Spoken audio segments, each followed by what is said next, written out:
a scientific abstract presented by Dr. Jacob Wickham. Before we get started, I would like to go over a few items so you know how to participate in today's event. The webinar is recorded and you can watch again after the session. You can submit your questions by typing them in the questions pane of the control panel. You may also send in your questions at any time during the presentation. We will collect these and address them during the Q&A. There will be a certificate that will be issued to all participants after the webinar. Please keep a lookout for the post-webinar email, which will be sent out in the next few days. Today, we have the pleasure of having Dr. Wickham with us. I would now like to give a quick introduction about him. Dr. Jacob Wickham, Senior Managing Editor of Integrative Zoology, is an Assistant Professor at the Institute of Zoology Chinese Academy of Sciences and Adjunct Professor at the Department of Entomology, Rutgers University. He has over 15 years of experience in academic publishing and has published several papers in high-impact journals. Without further ado, I'll hand it over to Dr. Wickham for his presentation. Hello, good morning, good afternoon, wherever you are in the world. The title of this webinar is How to Write a Scientific Abstract. So, as Huiling has said, you can feel free to type any of your questions into this box, and we will queue them for the Q&A session at the end of this webinar. We should have about 15 minutes for questions and answers session. So I look forward to your questions on this very popular topic of how to write a scientific abstract. So my academic experience, I have a lot of experience with journal editing. I joined the journal Integrative Zoology, which is a Wiley journal, in 2014, and I work as a senior editor there. I see most of the manuscripts that are submitted to the journal. I handle about 1/3 of all the manuscripts submitted. So, of course, I have a lot of experience reading abstracts and the whole entire paper, and I wanted to give you some tips today for whether it's a specialty journal or a general journal, whatever journal you're targeting, of how to tailor your abstract and the skill of how to write an abstract. So without further ado, I'll begin the main session. So here's an overview of writing scientific abstracts. But writing an effective abstract is an essential skill, and this is usually written last after your paper is completely written.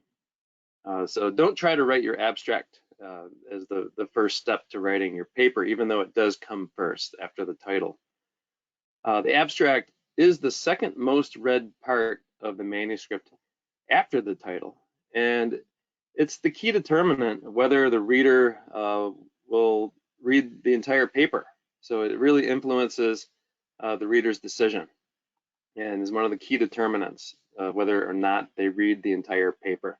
Because there's a lot of literature. There's over 4 million manuscripts actually submitted every year to journals.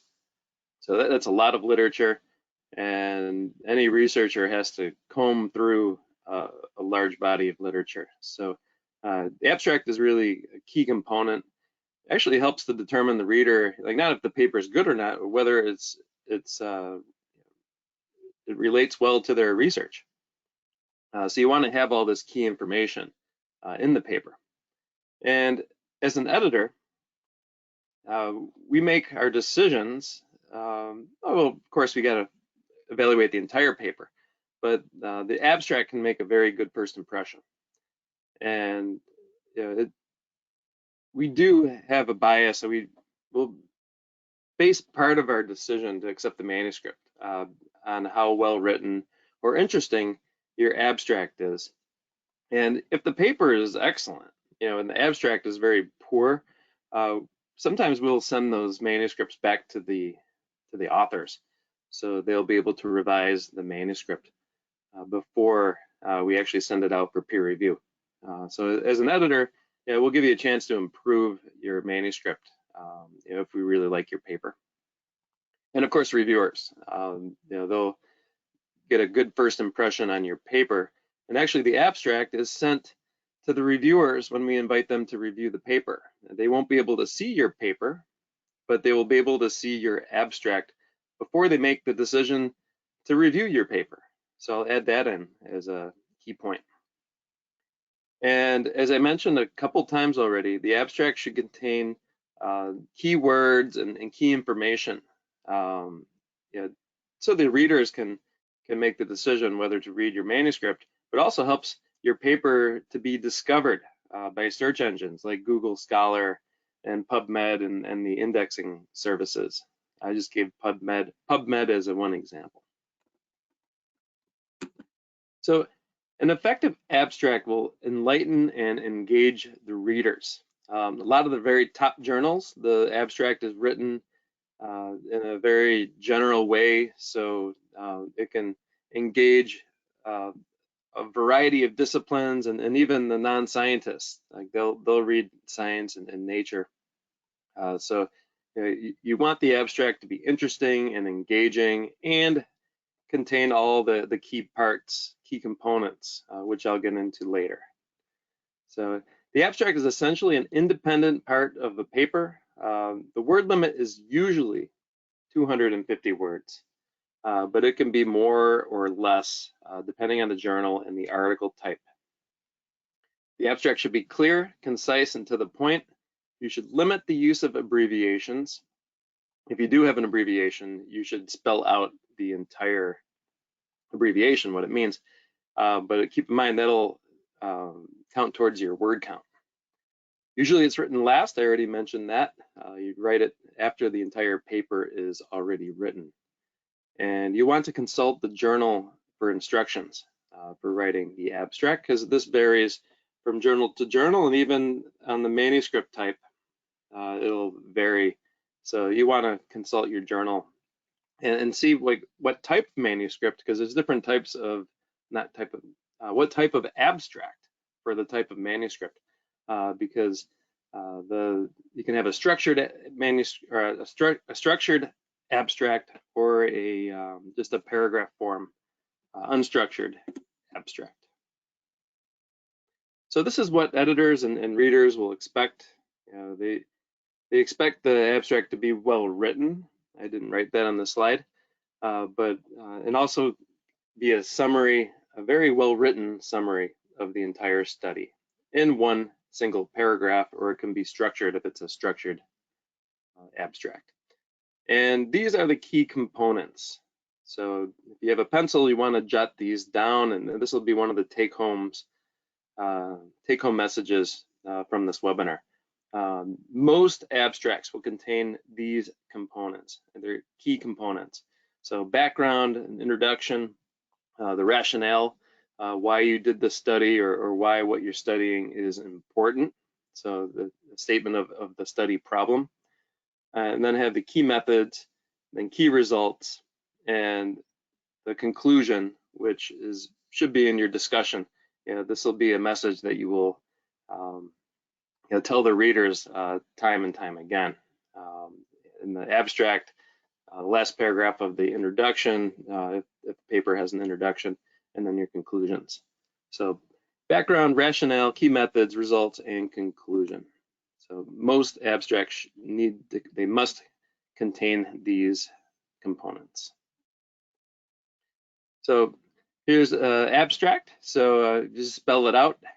Absolutely, STR, straightforward, ACT, actual. You want to have a very nice, succinct, concise summary of your research. The word count can vary between 250, 400 to 400 words. That's about 20 sentences or less for most people. Some journals like Nature and Science will have an even shorter abstract, which I'll get into. I think Science is 125 words, and they still want you to contain all the main components: background, purpose, methods, results, and conclusions. Purpose that is the study rationale, why you did what you did. And some tips on how to write the abstract. Be specific and also brief, clear and concise. The abstract basically follows the IMRAD structure, which means introduction, methods, results, and discussion. Don't include references unless you are asked to. There's one journal that asks for a fully referenced manuscript, and I'll let you know what that one is later in this talk. Use abbreviations wisely. Again, abbreviations usually abbreviate very, very long phrases, and so you have to be careful with your word count if you use them. And again, abstracts are usually written last in your manuscript. So here's the IMRAD format: introduction, methods, results, and discussion. So your abstract, consider that a miniature IMRAD. So how you structure the entire manuscript is actually how you will be structuring, how you structure your entire manuscript will also be how you structure your abstract. So again, it should contain introduction, so background, rationale, your study problem, why you did what you did, key methods, results, and the conclusion. And just as a general guide, it's 1 or 2 sentences for each section. If you have a very, very short abstract required, you may want to summarize your key methods and results and have it be even shorter. The really high-end journals, Nature Science, Current Biology, they still want you to have a lot of background and rationale because they want you to engage the reader and also make it more generalized for a general audience that is a multidisciplinary in their backgrounds. And probably the most important thing is you want to be very concise. And this is a skill that you'll be developing as you write your abstract or write more abstracts, as you read different abstracts for different journals to give yourself some practice on how that they should appear. And you want to make things as simple as possible, but not simpler. That's a quote from Albert Einstein. To do that, you should eliminate unnecessary words. So you want to omit these, delete these, particularly in the title and in the abstract. So when you do that, you have to consider the importance and length of every paragraph and sentence, and you want to make it clear as well. So focus on clarity at the level of the word, sentence, paragraph, and then the overall text. For a structured abstract, that will be all divided up in your abstract, but you still want each section to be clear. And again, avoid abbreviations and also the scientific jargon that is common in some specialized fields. You want to write it to engage a general audience as well, especially for the high-end journals. And here's some don'ts of writing an abstract. Do not present information that is absent in the paper. Do not ignore the word limit. Well, often the journal won't even let you submit if you exceed the word limit, because often when you write the abstract, you have to copy and paste it into the manuscript submission program, or like Scholar One, or some of the other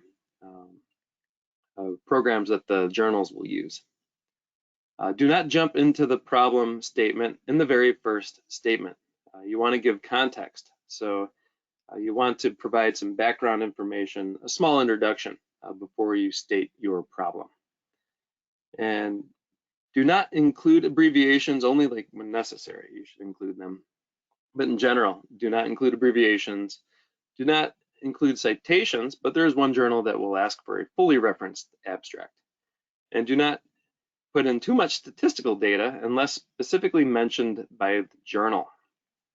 So you do want to state your results. The key results should always be in an abstract.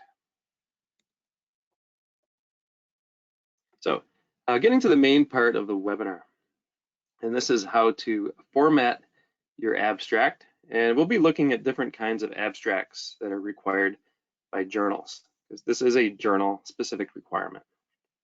You may be asked to provide special abstracts with strict word limits. The journal that is the shortest word limit is actually Science. They want you to summarize everything and have all those key components in 125 words or less. They actually stress or less.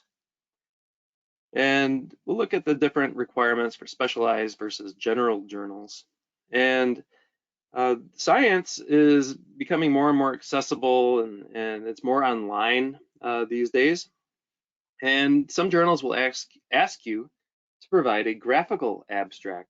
And usually we'll only do this right before the paper is accepted. At first submission, we won't ask you to provide it, or some journals will do that. They will require this. So it depends on the journal.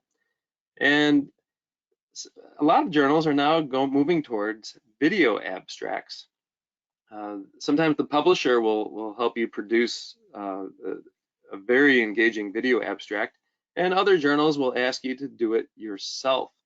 And this will be included with your paper, and you can also find them on YouTube. So we want science to be more engaging. So be prepared to provide a graphical abstract and a video abstract. Graphical abstracts should summarize your work with one figure, and then you have a strict character limit, say like 500 characters. And the figure should actually summarize, it should be like a summary slide for your paper. It could actually be a figure from your paper. That's a good summary. So here's what an unstructured abstract looks like. It's in paragraph form, usually just one paragraph. And the title of this is The Interplay and Feedback Mechanism Between Environmental Pollution and Economic Growth in China.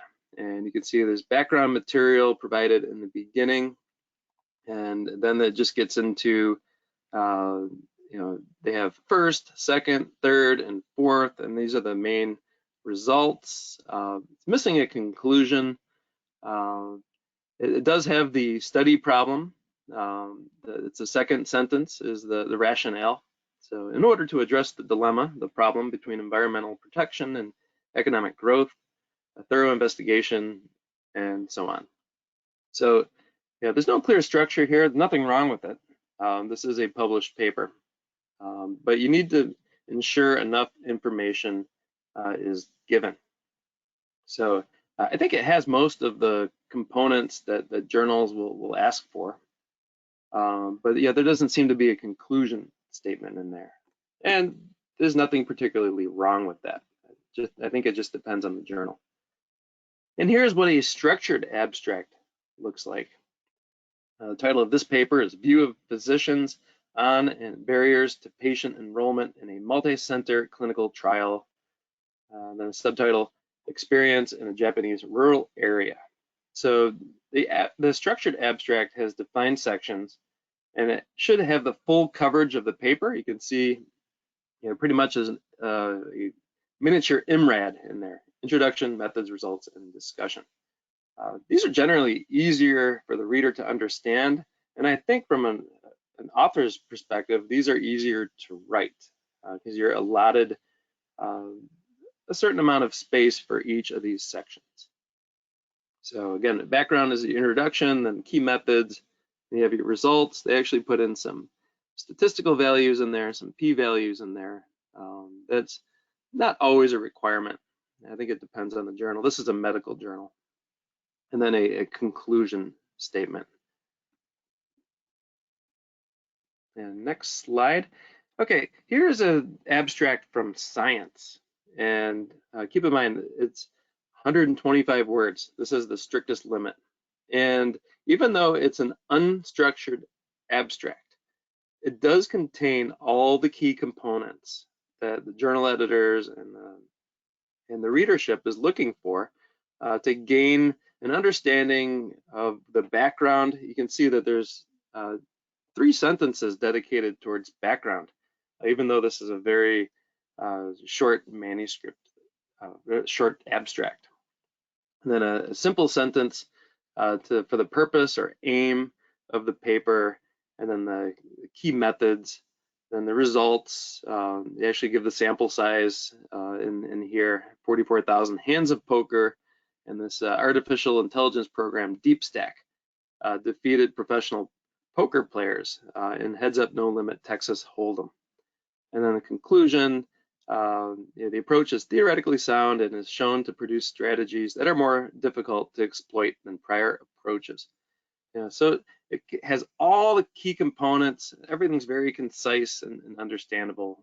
This is an excellent abstract. And now I'll introduce you to different journal requirements. So if you go rewind and go back to science, this is a broad readership. So this is written in such a way, there's no statistical jargon in here. It doesn't get into the computer programs. I mean, that'll be actually in the methods of the paper.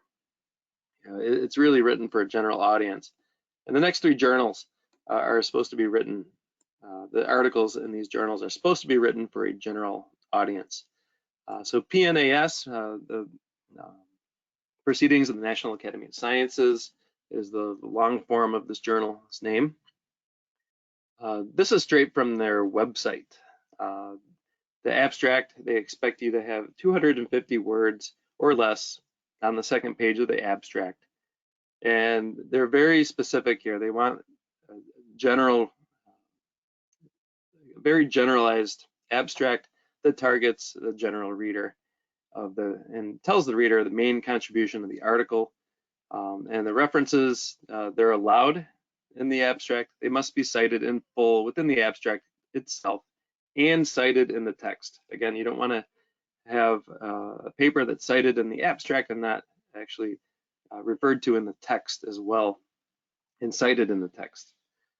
They have an additional requirement of a 120-word significance statement. And this is different than the abstract.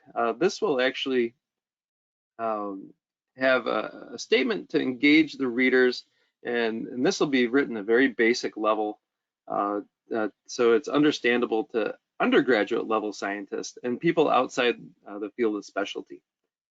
So this accompanies the abstract, and together they give the broad readership everything that they need.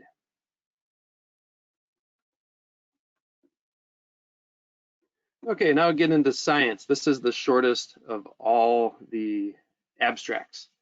And again, and as in the poker, the artificial intelligence DeepStack, poker playing computer, the paper.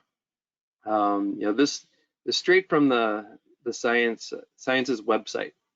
So again, this is what they expect in your abstract. So brief background information. So brief, the background was the largest section in that science paper I showed you. But this is to engage the broad readership. So it's okay if this is 2 or 3 sentences. And make sure in the background you have the aim or purpose, the rationale of your study. It doesn't say that specifically, but after the background you should have the aim or the problem or just the overall objective of your study. And then key methods and then key results, usually just 1 sentence each because it's such a short abstract. And then a final sentence for the main conclusions of the study that should be comprehensible to all readers. Again, they allow citations, so make sure if you cite anything, it's also cited in the paper and appears in your references section. Then science reviews. This is the longest abstract I've seen. They allow 550 to 600 words, and that should be divided into 3 headed sections. So this is like a structured abstract for a review paper in science. So background, advances, what was the major result, and the outlook, kind of like a future outlook. And this will be included in the print version of the review paper. There we are. So research articles and reports, 125 words, and it's spelled out for you. And then reviews will be between 550 and 600 words.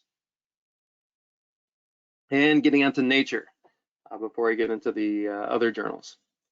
So Nature articles, they expect a fully referenced summary paragraph, and ideally no more than 200 words. So I guess there's a little wiggle room if you exceed 200 words. And this will appear separate from the main text. They want you to completely avoid numbers, abbreviations, acronyms, or measurements unless it's absolutely essential. And again, it's aimed at readers outside the discipline. And here they spell out everything for you. 2 to 3 sentences of basic introduction, 1 sentence for the rationale and background. You can include more background if it's important. Now remember, the deep stack paper had 3 sentences of background.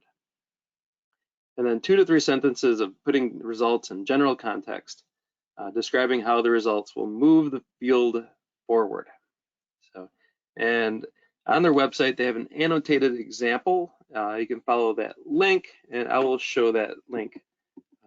I'll show what the annotated abstract looks like. So here it's fully referenced, and it really breaks it down into very small sections of what they're looking for. So you want your very, very basic introduction, the background information, and then there's a more detailed background. So they only said they wanted 1 sentence, but here they're allowing up to 5 sentences for the basic introduction, a detailed background, then a 1-sentence summary of the general problem being addressed in the study. Then they want you to say, talk in an active voice.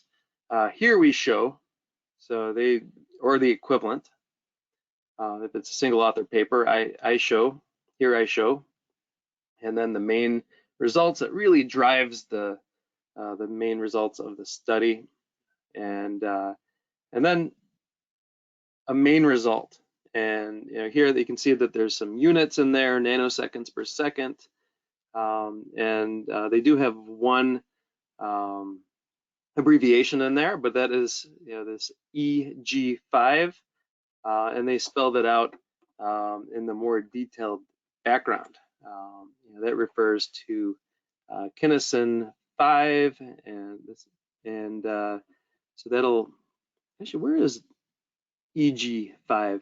Actually, I don't see that in the actual abstract. So I guess you got to read the paper to find out what that is. So, oh, there you go. So kinesin 5, and I'm surprised that they didn't spell out what EG5 means. So, but anyways, this paper was published, and they actually have it as their example for their abstract. Then after you state your main results, there's 1 or 2 sentences that you should write to put the results into a more general context. So this is aimed at the broad readership. And then you finish with a conclusion statement where you have 2 or 3 sentences to provide for the very broad readership. And this should be readily understandable by any scientist in any discipline. It may be included in the first paragraph. If your abstract is too long, the editors may ask you to put that into the introduction. So again, this is just an example from Nature. It has 190 words without the final section. So of course they went over the limit with 250 words if that was left in the abstract. So it's great to know there's always some wiggle room because the editors will actually work with you if there are small problems with your abstract because that is the face of every article that's published in the paper. That's what this is the most read section of the paper after the title. I've had the experience where the editors or even myself as a journal editor, we will work with the authors to help polish and trim the abstract before final publication. And on to Current Biology. This is another general journal. They have the typical 250 word limit, and here they want you to have a single paragraph, so an unstructured manuscript, that summarizes the background to the study, key results, and of course the conclusions, and actually clearly convey the conceptual advance. What is the advance? What is the breakthrough that you're reporting? And also the significance of the work, how your problem will address society or move science forward in your discipline, and convey that to a broad readership. And then there's a summary, and this is for reports. So you have a summary for articles, for journal articles, and then summary for reports. These are two different manuscript types that are published in current biology. So again, for reports, also has 250 word limit. You want to have a background to the work, and then what are the new results, what are the novel results reported in the study, and the significance of those findings. And references will be included in this abstract. So make sure you cite them. So you have a fully referenced summary or abstract for a report. And please note that for reports, all essential background information should be included in the summary. So they do want you to have 2 or 3 sentences dedicated towards background, and that the results in discussion, because they have those sections are combined on some of the manuscript types, should begin immediately with the presentation of the new findings. So then on to specialized journals, and these are subject-specific journals. Here you want to check the journal that you'll be submitting to, and then format your abstract accordingly. So here the abstract format is similar to an unstructured, most of them are unstructured abstracts. And typically we want you to write the abstract so it fits to a general audience, a broad readership. You may get into more specific results for some of the specialty journals. So usually there's less emphasis on writing it for a general audience, but we still want you to write it to engage readers and be interesting to a wide variety of scientists. So just consult your journal for abstract requirements. Every journal will have instructions for authors. I urge you to read every word of that document for whatever journal that you plan to submit to, so you can tailor your abstract accordingly. And now getting into the 21st century, because so many journals are online and they have very engaging web pages and home pages. And to catch the eye of the readers, more and more journals are requiring graphical abstracts. And they say a picture is worth 1,000 words. So typically the authors will choose a figure that's already been made for their paper, or they may include a summary graphic to summarize the entire paper. And while the abstract is limited to 250 words, the graphical abstract is just limited to one figure. It could be a composite figure, it could have a picture and some key results. And in addition to this one schematic figure that shows, basically summarizes what you did in the study or what the main results were, you'll have a very, very short abstract consisting of 2 to 3 sentences. And you'll be limited by the number of characters. So here in the journal Integrative Zoology, where I am the editor of the journal, it's a Wiley journal, we have a maximum of 500 characters, including spaces highlighting the major findings. So graphical abstracts, they're optional at initial submission, but are required at the revision stage before final acceptance of your paper. So we'll warn the authors, we do expect a graphical abstract before the paper is accepted. And here's a couple examples of graphical abstracts. Here is one on prairie dogs, interrelationship of soil moisture and temperature in sylvatic plague cycle among prairie dogs in the western United States. So here they are, prairie dogs, and I think those are fleas, and showing how the outbreak of plague may happen, and what happens at different depths in the burrow. and the main factors, and then the episodic outbreak will occur. And they have just 2 sentences here, limited to 500 characters, which I'll read. Fossil rodents, including prairie dogs, are key animals in sylvatic plague cycles throughout the world. So that basically is what the title is. Mathematical modeling of historically available data on U.S. prairie dogs suggests soil moisture and soil temperature within the burrow optimizes rapid transmission of plague during episodic outbreaks in prairie dogs. And I have one more graphical abstract. So again, very nice picture, and then it has one summary result showing the main result, because this was a review paper that looked at over 4,000 species of lizards. So here's sexual size, dimorphism in lizards, Wrench's rule, reproductive mode, clutch size, and line fitting method effects.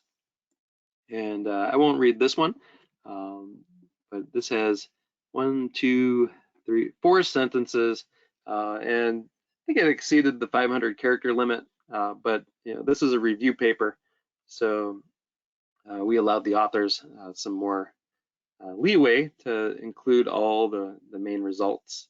So these are eye-catching, and there's still the abstract is published. This is only in the online version of the manuscript. So when you click on the early view or the table of contents and look at all the articles, these will appear as a graphical abstract form, and then you click on this and it takes you to the actual abstract in paper.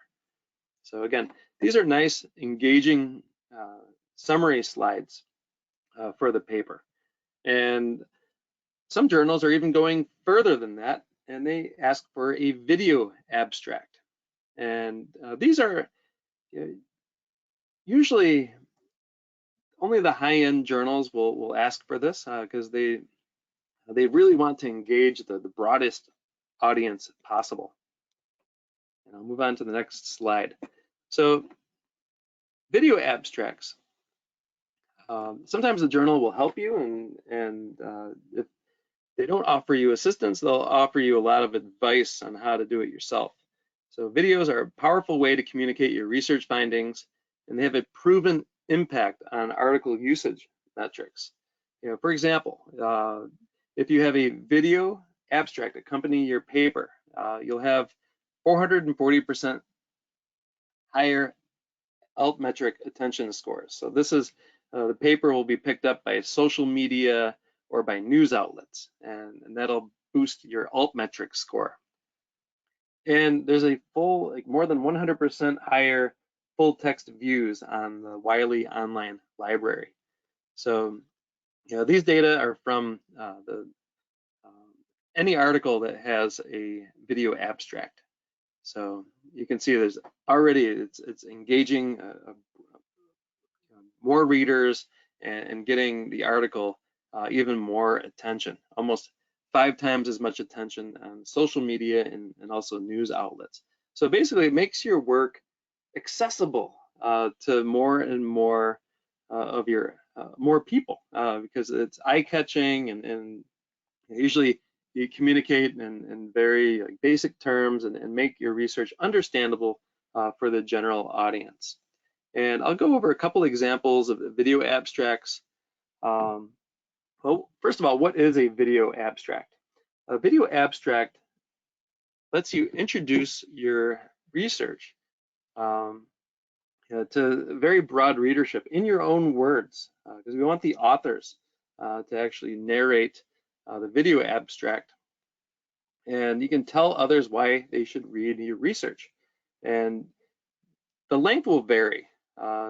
Typically social media, the videos that appear on YouTube, readers have a short attention span, or listeners will have a short attention span.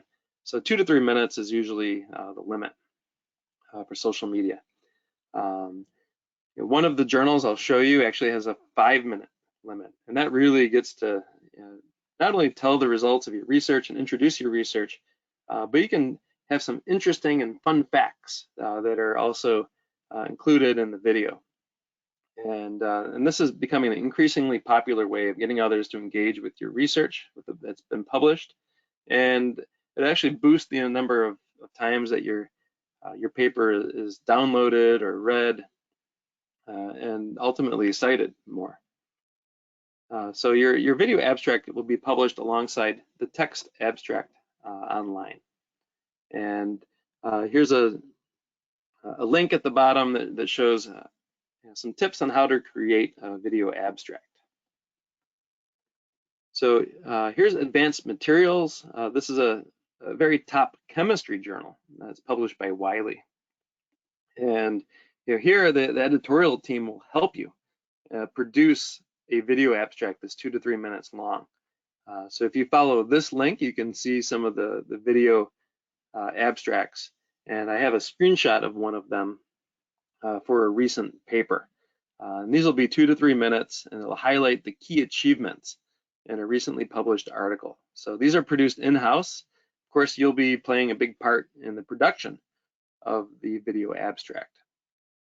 And they may have additional footage to provide context for the reader, because you want to engage a broad audience. But more often than not, you may be asked to provide a video abstract yourself. And this would be very time consuming, but if you do publish in a very high-end journal like Nature, Science, Current Biology, it may be worth the effort.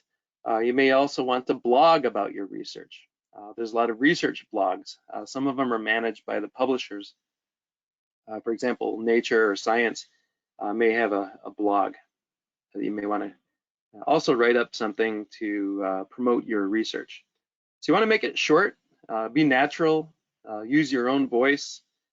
It's more effective if you speak naturally and let your enthusiasm for your work come across. Be clear and concise and to the point. Answer the same questions that you answer in your abstract. What question did you want to answer with your research? How did you go about it? What conclusions did you come to? Make people want to find out more about your paper, and then they may read your paper. Video abstracts help your research be more accessible. So of course, if you're engaging a popular audience, the general public, you want to use clear language and be succinct, be concise and clear. If you restrict it to only your field, you may be missing out on opportunities for cross-discipline readership, news coverage, or even influencing the work of policymakers. So a lot of people will see videos if you produce one for your manuscript. You want to use images. Again, pictures speak 1,000 words, so images, charts, tables, anything that helps explain the focus of your article should be included. Make sure your audio is clear, so pick somewhere quiet to do the video. Background noise can be distraction, can be a big distraction. And make it readable. If you're using presentation slides with text or images, make sure you really limit the amount of text. Otherwise, readers will lose focus or they'll be reading them while you're talking.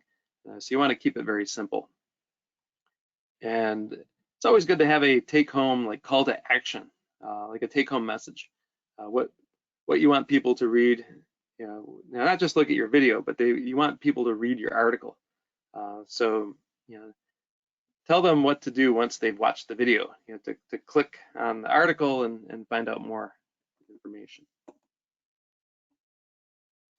So here's a great example. I just did a quick search a couple days ago, Current Biology.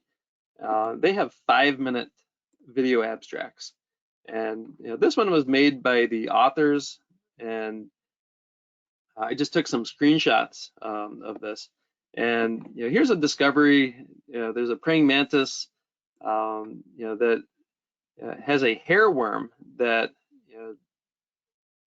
that it gets infected with when it eats an aquatic larva or aquatic nymph, and then the hairworm will move from its prey item, which is an aquatic insect, to the praying mantis. And of course, the praying mantis is not aquatic, but somehow the hairworm has to get back as it completes its life cycle back to the water. So it shows this the key mechanism triggering the the praying mantis to jump into the water and then release the worm so it can complete its life cycle. So they start out the video in the introduction, and they show that this has been a mystery for over 100 years, and it shows some actual video footage of the praying mantis landing in the water. And then the middle slide, that would be a great graphical abstract. It gives a nice synopsis of the entire system of the juvenile worm that's in the praying mantis, the matured worm, and then the praying mantis enters the water and releases the worm, and that parasitizes the aquatic insect larvae, and that goes through its life cycle. And then when the aquatic larva becomes an adult, it actually leaves the water and contains cysts, and those are ingested by the mantis. And then they had a 1 to 2 minute session where it looked like a news conference, where the lead author and then the corresponding author gave a nice synopsis of the entire paper. So you can find that on YouTube, and there's over 150 video abstracts on current biology that are like linked to current biology. So that's really neat. So a lot of journals are going towards this, and this gives you a great chance to engage with a very, very large audience, very broad readership. And frequently the publishers will actually help you, give you some guidance on how to produce these video abstracts. So I hope you can take advantage of this, especially if you publish in a very top journal. It's fun and exciting to show your work like this. And that was the last slide that I had. And I think we're coming up on the Q&A period. We're about 45 minutes into the webinar. So just in summary, when you're writing your abstract, remember to be concise, omit needless words, trim down the word count as much as possible so that you have a very nice, engaging abstract that'll summarize the entire paper. Remember, abstracts are miniature IMRAD, introduction, methods, results, and discussion, whether they're structured or unstructured abstracts. And the third bullet point here, this is a take-home message for the entire webinar. Make sure you have all these very key components, the background, rationale, the objective or your study problem, the key methods, results, and conclusion. And for the general journals, you may be asked to provide more background because you want it to engage a more broad audience and be accessible to a broader readership. Don't forget to pay attention to journal-specific requirements, specialized versus general journals, and be prepared to provide a graphical abstract as more and more journals are asking for this. And if you publish in a Nature, Science, Current Biology, or even Advanced Materials, or maybe any journal, it's just to check out what the author guidelines say. Consider a video abstract to promote your research. I think it's a fun way to engage with your readership. And that concludes the webinar. So if you want to type in some questions, we'll be more than happy to take questions at this time. We have a good 15 minutes of Q&A period. There's my contact at Editage and also Wiley Library APAC at wiley.com. So thank you for your attention. Thank you, Dr. If you have any questions, please type them in the chat. Yeah, I do see a lot of questions coming in, and thank you for the interesting presentation earlier. So let me start off with some questions pertaining to the meaning of the words, because some people wanted to find out the differences between different terms. So the first question that I have is, how to differentiate between abstract and executive summary and conclusion? Yep, so the abstract should be a independent, like complete section. So it contains introduction, methods, results, and discussion, like a miniature IMRAD. So that's different from an executive summary or even a lay summary. I've seen different journals ask for different summaries. The executive summary should only focus on results and written in a very general way to engage a broad readership. So, while the abstract is an independent part of the paper and a full part, because it contains all the sections that your manuscript contains.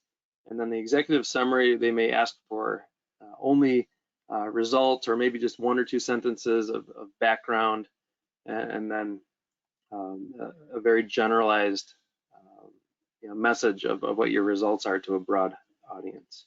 And conclusions, frequently they'll want you to have like a significant statement, like in PNAS, or like a conclusion statement, and that should just only focus on the conclusions.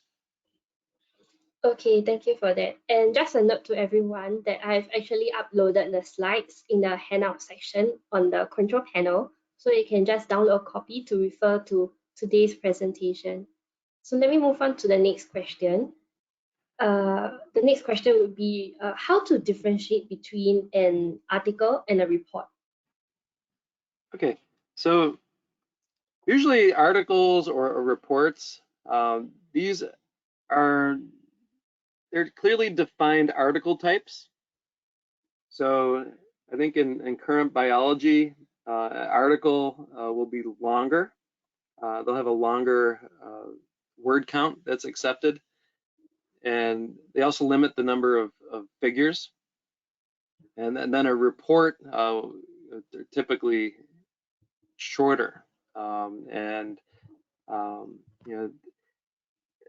It doesn't really matter like how important the paper is. They're just different article types with different lengths. Okay, thank you. Let me move on to the next question that I can see. So can you explain the difference between background and introduction? Well, background is introduction. So that's precisely what we mean when we say give background information. You may provide the study rationale in your background. You should go and look at that nature, the annotated example of nature. That they have different types of background. Like introduction may be just one sentence, a very general introduction, and then background can be a more developed introduction, targeting a broad readership. Okay. So background could be more focused. Introduction can be just an introductory statement as a first sentence. Thank you for that. So the next question that I can see is, as a researcher, I have difficulty in condensing the results and discussion sections for drafting an abstract. Would you provide some tips? Oh yes, that's probably the biggest challenge of writing the abstract. So you want to avoid putting in statistical results unless the journal asks for it. Try to only do this in 1 to 2 sentences. You may have multiple experiments. So your results section might be broken into 2 or 3 sections, and try to either use like a compound sentence to summarize 2 of those sections. If you avoid including a lot of statistics, you can reduce the word count. But just try to condense it into 2 or 3 sentences at the maximum, and just pick the most important key result. Like, what is the main take-home message of your paper, and which results reinforce your main conclusion of the paper, and include those. So you have to pick and choose what is the most important result and focus on that. Thank you. The next question is, Is there any specific minimum number of words for a review paper in an abstract? So yeah, typically review papers will let you have more space to say what you need to say for your abstract, and even have a totally different structure for your abstract.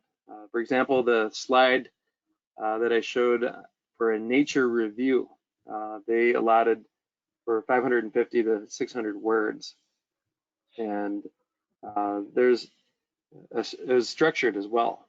So just consult the journal for the journal-specific requirements, and also see if they're asking for a particular structure.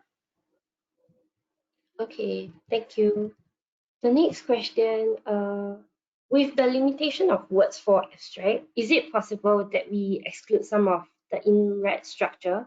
For example, omit the background and start with the rationale. So you have to be careful if you cut out the background information.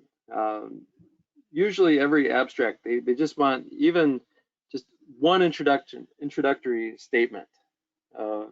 And you may even combine the problem, make it a compound sentence and include the rationale after you provide your introductory statement.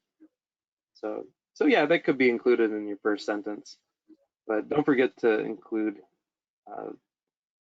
just a little bit of background so you can tell the reader what your paper is about.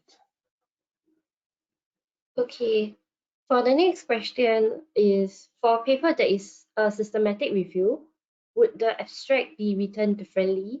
For example, do we need to mention in the abstract the method of for the review? Oh, absolutely. So the methodology is a very key component, whether it's a research article or even a review paper. And what is your sample size of papers? Or if you did a meta-analysis, how many papers did you look at? So this is absolutely critical key info that should be included in a review paper. And the methodology, if you use like a program like Web of Science. Okay, the next question is, how do we avoid using jargon while writing scientific abstract? Oh, that's always a challenge. Typically, you got to write several drafts of your abstract and share it with your colleagues, share it with all the co-authors. Give it to friends, colleagues to read, and they'll help to pick out like, what is this word? And it may be a very jargony word specific to that discipline, where a lot of the abstracts are supposed to be geared for a general audience. So I would try to identify and eliminate jargon. So you want to write several drafts of your abstract, and then you can just change a few words around to eliminate that. Okay, thank you. So the next question I see, some journals ask for both an abstract and a simple summary. In these instances, are we expected to use more technical terminology or descriptions in the abstract, given the simple summary is intended for a more general audience? So yes, a lot of these appear as a simple summary and then like a lay summary and then the scientific abstract. They'll actually appear side by side in a lot of these published papers. So while you can include more technical information in the general abstract, like the full abstract, in the lay summary, you can use you can use words that they're not as technical, and just try to write it for like popular science, and write it for a very broad readership. So you can omit a lot of the technical terms, and have it. You should target like an undergraduate researcher. Just try to think that you're targeting that audience, and usually you'll be successful when you write your lay summary or simple summary. So it's actually a challenge because often repeat a lot of the same information in the abstract and the simple summary, but just do it in less technical language for the simple summary. Okay, I'm just going to pick up one last question over here. I Okay. was told that we should not replicate keywords that have been contained in the title of the manuscript for indexing purpose. Is that true? So you can be complementary, meaning that if it appears as a keyword, then you don't need to include it in the abstract. Or if it's in the title, actually you want to repeat a little bit. But for example, let's say take a scientific name of animal. In the abstract, you may refer this to the scientific name, and then in the keyword, have referred to it in its common name. So that way, or you can do vice versa. Scientific name in the keywords, and then the common name in the abstract, and that'll help search engines identify your manuscript and come up in search results. So try to have them complement each other rather than repeat information, and that's a great strategy to make your paper more discoverable. Okay, thank you for that. Are there any take-away home message that you wish to emphasize again for this webinar? Sure. In summary, abstracts, they're difficult to write actually, because you take an entire manuscript and you're trying to condense it down into sometimes as little as 125 words. So take your time, pay attention to detail, the main components, like the background, the rationale, the key methods, key results, and the conclusion. And focus on those 5 things. And just practice, keep practicing. And when you submit your manuscripts, don't forget to check out the author resources for each journal, and just pay attention to the journal type and the article type, and then the specific requirements for each paper that you will try to publish. And just practice, keep practicing. Read abstracts from top journals and try to emulate their style. And if you do all those things, you'll be very successful in writing a good and succinct abstract that really hits its target with the editors and with the journal. Thank you for Thank that. you very much for your attention. Yeah. Do you want to wrap up? Sorry. Yeah. So apologies that we can't unable to answer all of the questions, but you may drop your questions to Dr. Wickham at his email, which is indicated on the screen, insights@editouch.com. So once again, I would like to thank Dr. Wickham for taking time to share your experiences. A big thank you to the audience as well for joining us today. I hope you find this information useful. Keep a lookout for Wiley emails or more webinars like this. Have a good day ahead and see you at our next webinar. Goodbye. All right, thank you everyone. Bye.